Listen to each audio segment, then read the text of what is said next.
a famosa cara D, pela educação, dentro do possível, bom dia. Porque olha esse combo, jogar no sábado, perder para o Fluminense de virada, proximidade ali no Z4 e hoje, vários jogos.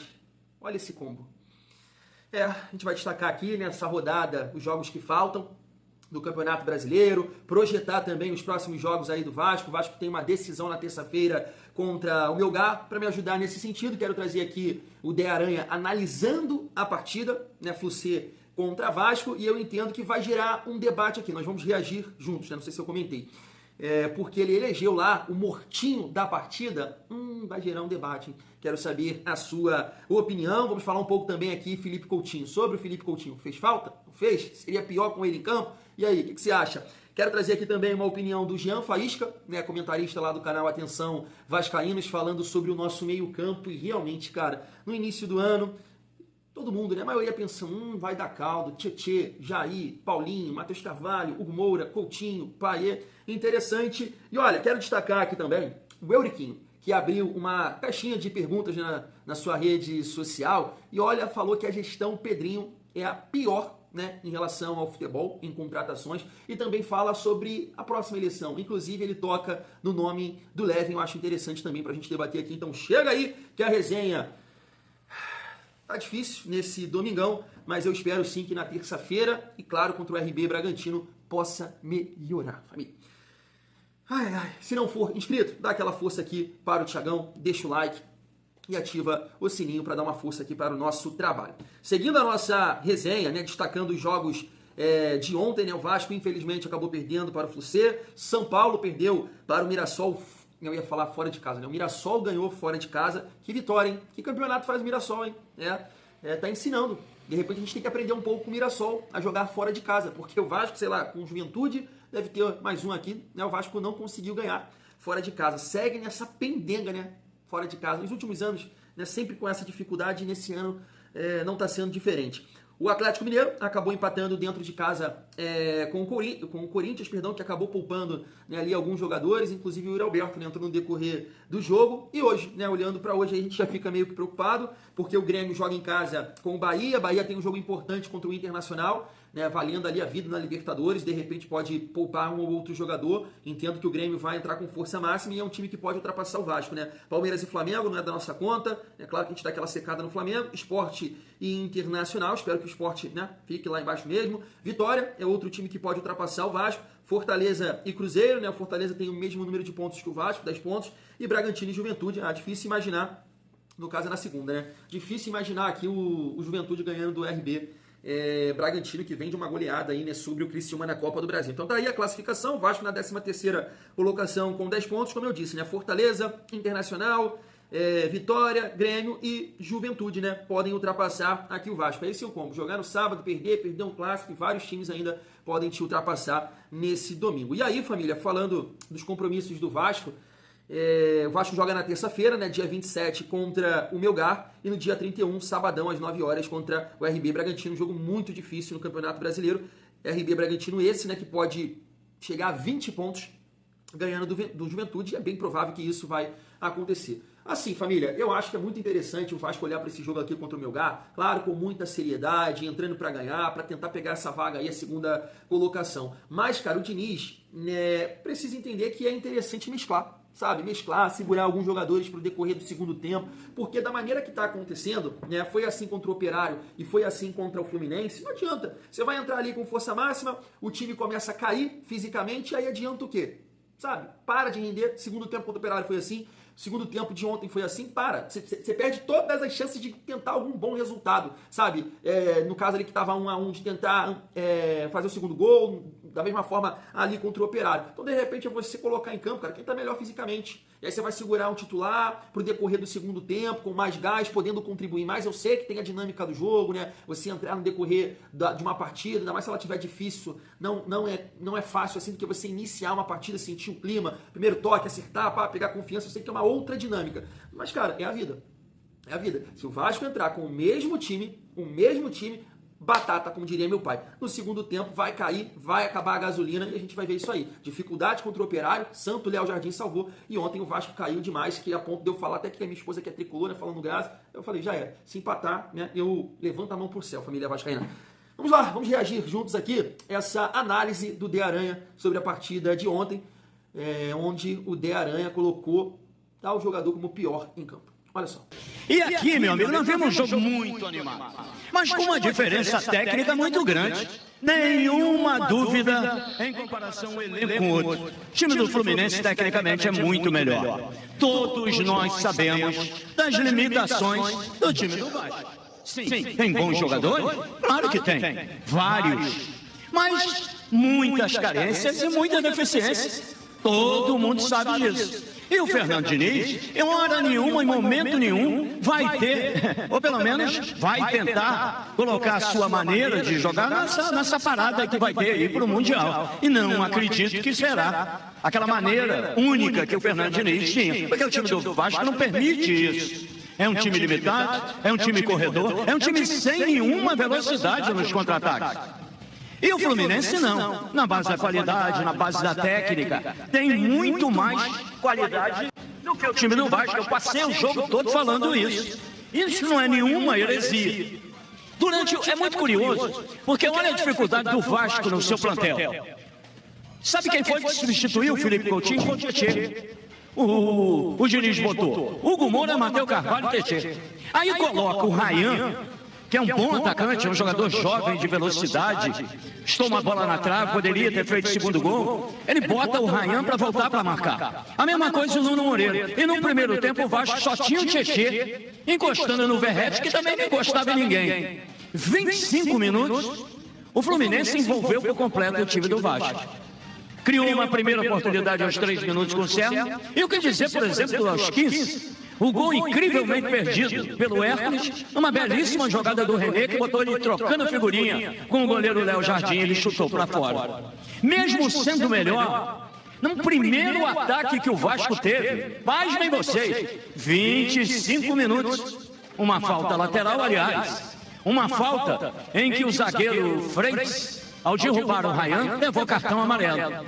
O Piton atravessou o outro lado, faz a cobrança em direção à área e entram 3 jogadores do Vasco. Me parece que o Verratti em posição claríssima de impedimento, mas não participa do lance. Ele entra no bolo ali, mas quem empurra a bola de cabeça para dentro do gol, João Vitor, fazendo 1-0 para o curioso jogo em que o melhor era o Fluminense e quem fez o gol foi o Vasco.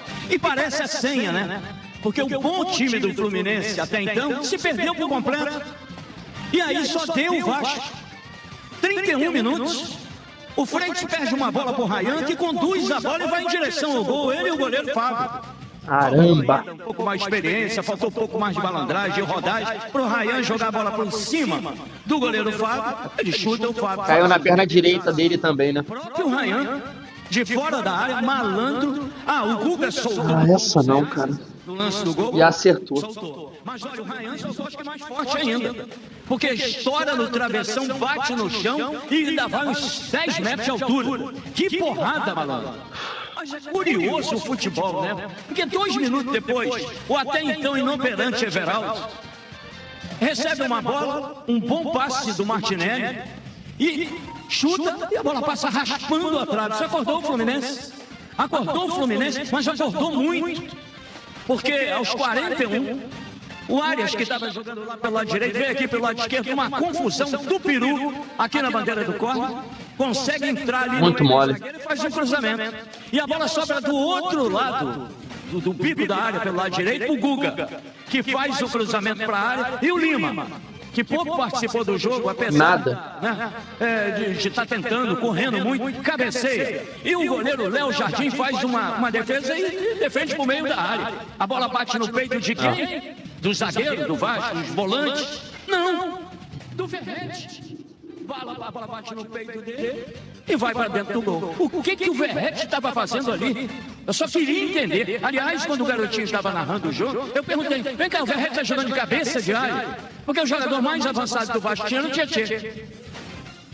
E olha, por muito pouco, ainda no finalzinho do primeiro tempo, numa falta cobrada ali na entrada da área, O Arias obrigou o goleiro Léo Jardim a fazer uma grande defesa. Vem o segundo tempo e foram 12 minutos, contado aqui no relógio, de uma supremacia absoluta do Fluminense. Concordo. Não passou do meio campo. Não passava no meio campo. E nesse período aí, o Serra quase que marcou, porque o goleiro Léo Jardim fez um defesaço aos 13 minutos, impedindo o gol. O Fluminense mexe, coloca o Ganso no lugar do Lima, não mudou muito aqui, e o Vasco até melhora. Quando coloca o Lucas Freitas, não do... Entrou bem no jogo. Acho que bem. o Diniz tirou, porque ele tinha levado o Cartão. Ele e o Matheus Carvalho. Esse menino do Gustavo. Mas o Lucas Freitas também o é. Acho até que é o titular da posição. E a entrada do Adson. Aí que o Vasco melhorou. No lugar do Matheus Carvalho. Porque o Tietê estava fazendo uma função que ele não sabe e veio para juntar com o Hugo Moura na posição dele. O Adson foi para a beirada direita. O Ryan veio aqui para o lado esquerdo e o Nuno Moreira passou a jogar no meio. E o Verrete mais avançado. Foram 10 minutos em que o Vasco melhorou muito. Teve um chute do Ryan para fora, por cima, com razoável perigo. Uma Eu discordo. O Vasco melhorou muita coisa, não. Num cruzamento do Piton. E foi só, hein? Porque depois desses 10 minutos, o Fluminense fez também. Voltou a mandar no jogo. Colocou o Paulo Baia no lugar do Serra. E o Riquelme no lugar do Hércules. Por incrível que pareça, não foi a entrada do Riquelme no lugar do Hércules que fez diferença. O Vasco estava todo para trás.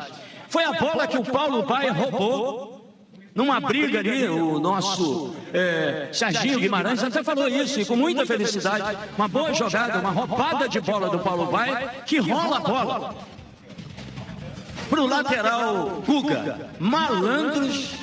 Meus queridos ouvintes da Super Rádio Tupi, que porrada! Mas não foi alta não, foi a meia altura, um pombo sem asa. Que não deu pra ninguém, nem sai da frente, que era um foguete. Estou sozinho? Fazendo justiça a quem foi melhor, a quem por o tempo todo procurou a vitória. O Vasco só teve lampejos.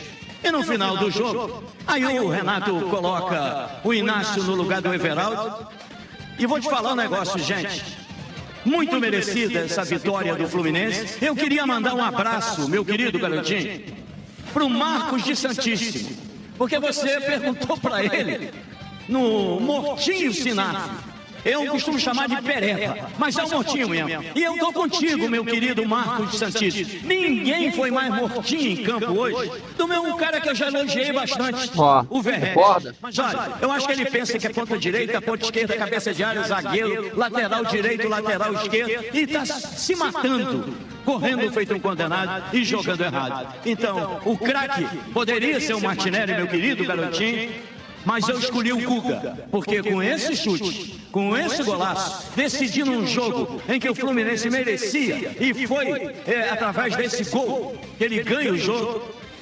E o Verrete, meu parceiro, não fique injuriado comigo não, mas você realmente fedeu, parceiro. Hoje você foi o mortinho em campo. Vitória merecida, meu querido garotinho, do melhor time tecnicamente, que não é que foi não, é o Fluminense, meu parceiro.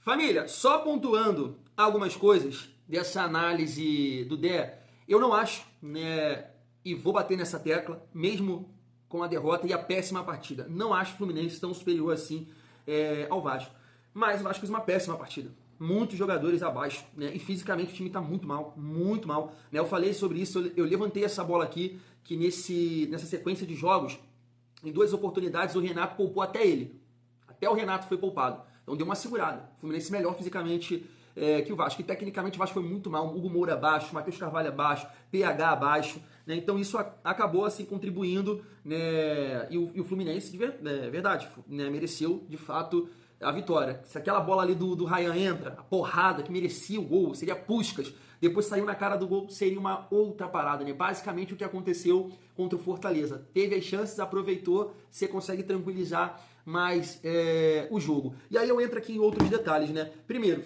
Verrete, né? Que ele deu aí o mortinho pro Verrete. Cara, eu nem vou falar que o Verrete foi o mortinho, mas, né? Porque no jogo contra o Operário eu pontuei isso aqui. Toda aquela dificuldade que o Vasco passou, na minha opinião, na conta do Verrete. Que ele deveria ter marcado os gols, porque a bola chegou. E chegou em condição de marcar. Ontem a bola não chegou. Ontem não chegou, e aí a gente...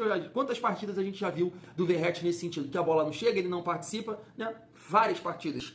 Então, assim, acabou prejudicando, né, fazendo ali o gol contra, que eu nem vou colocar na conta dele, assim como o De Aranha, né? O que ele estava fazendo aí? Beleza, mas foi ali para ajudar, é uma infelicidade, Jardim espalmou, acabou batendo no peito dele. Mas o meu questionamento com o Diniz, e aí eu já vou entrar aqui também no Felipe Coutinho, é aquilo, cara, eu não entendo nada de bola. Eu não vivo a bola como Ramon Dias, como Paiva, Carille, Fernando Diniz, né, até o momento. Cara, o Verratti não sai nunca. O Verratti não sai nunca e isso eu não entendo por quê. Por que o Verratti não sai? É artilheiro, é o nosso principal jogador, mas tem momentos, cara, que você pode pensar numa outra alternativa, numa outra ideia. Porque eu não acho o Fluminense tão forte assim, né, na bola aérea. Entendo que tem ali o Thiago, beleza, mas, pô, o zagueiro dá pra dar conta, marca ali, cara. E aí você tenta botar um jogador de mais recurso, que possa fazer uma tabela, de mais velocidade pra tentar mudar o cenário. Porque ontem, cara, a defesa do Fluminense ficou confortável, pô. Ficou com o Thiago Silva e o Freitas confortável. Porque o Diniz, ele manteve Nuno, Ryan e Verratti, que estavam desfilando em campo, sabe? Então, esse é o questionamento que eu faço nesse sentido. E aqui já tocando no assunto Coutinho, porque eu estava vendo essa postagem aqui, ó. Vasco em 2025, sem o Felipe Coutinho. 7 jogos, 4 derrotas, 2 empates e 1 vitória. Mas assim, cara, por mais que eu sou muito fã do Felipe Coutinho, já passei muito pano aqui pro Felipe Coutinho. Família, não dá para falar que fez falta. Não dá para falar que com ele em campo seria diferente, sabe? O Diniz tocou nesse ponto, que é um jogador que, né, como ele é titular, vem trabalhando mais, vem entendendo mais a dinâmica de jogo. Sinceramente, né, não dá. Espero, né, ainda nessa temporada, falar, é esse Coutinho que eu quero, que a torcida quer, mas, sabe, não dá para falar que fez falta, família vascaína. Eu tenho outro comentário aqui sobre bola, que é o do Jean Faísca, pra gente finalizar nesse assunto e falar sobre a gestão do Pedrinho, né, contratações, banco de reserva ontem, que sabe? E ele disse o seguinte, Jean Faísca, ó, incrível como o Vasco não tem um setor confiável. Até nos volantes não se tem nenhuma unanimidade. O Moura caiu de rendimento nos últimos jogos, Cocão faz um ano terrível, Paulinho nunca mais foi o de 23. Jair encostado não me parece a melhor opção. Assim, o Diniz falou sobre isso, né? O Hugo Moura, ele jogou bem sim.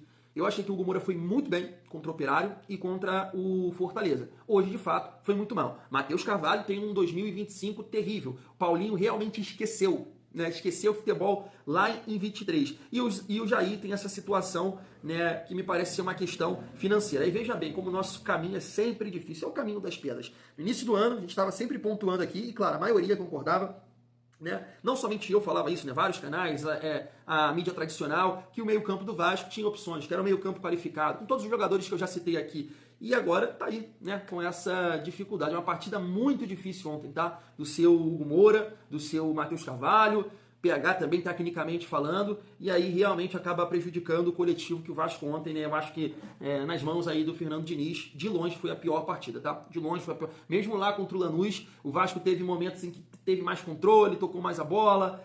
Ontem foi muito mal mesmo, né? Talvez se a bola do Ryan, a bola na trave, que o Fábio defendeu, o Vasco concluísse em gol, seria um outro cenário. Mas, família, para finalizar o nosso vídeo, eu queria trazer aqui, a galera sabe que eu apoio o Pedrinho, mas sempre gosto de trazer aqui opiniões contrárias pra gente debater. E aí, a galera que me segue aqui comentar, concordo, discordo. E aí eu quero trazer o Euriquinho, né, 2 cortes aqui rápidos, dele falando sobre a gestão de futebol, o departamento de futebol, que na visão dele é o pior da história do Vasco, e também falando sobre o Levenciano. Olha só. Cara, não sei ainda, tá muito cedo. Tá até difícil, porque qualquer coisa que a gente fala, a gente já tá fazendo politicagem, tá torcendo contra. Levam para um lado de gente que não aceita ser criticada, né? Cara, eu não sei se o Leven vem candidato. Se ele vier, a gente com certeza vai sentar e conversar. Eu dificilmente venho apoiando o Leven nas condições que eu apoiei nas 2 últimas eleições. Eu não acredito no conceito que estava empregado ali. Não acredito nas construções que estavam sendo feitas na chapa do Leven. Fui ali muito na confiança, no apoio ao amigo. Mas não faria novamente, com certeza não faria novamente. Cara, eu comento em relação ao futebol, né? Que é a parte que eu tenho conhecimento maior. A outra parte lá, jurídica e financeira, essas coisas, eu prefiro deixar para outros comentarem. A gestão de futebol é a pior da história do Vasco. Disparado, longe. É a que mais gastou, é o time mais caro da história do Vasco, é o time que menos entrega, é uma gestão sem definição, sem rumo, sem estratégia. sem planejamento, é realmente péssima.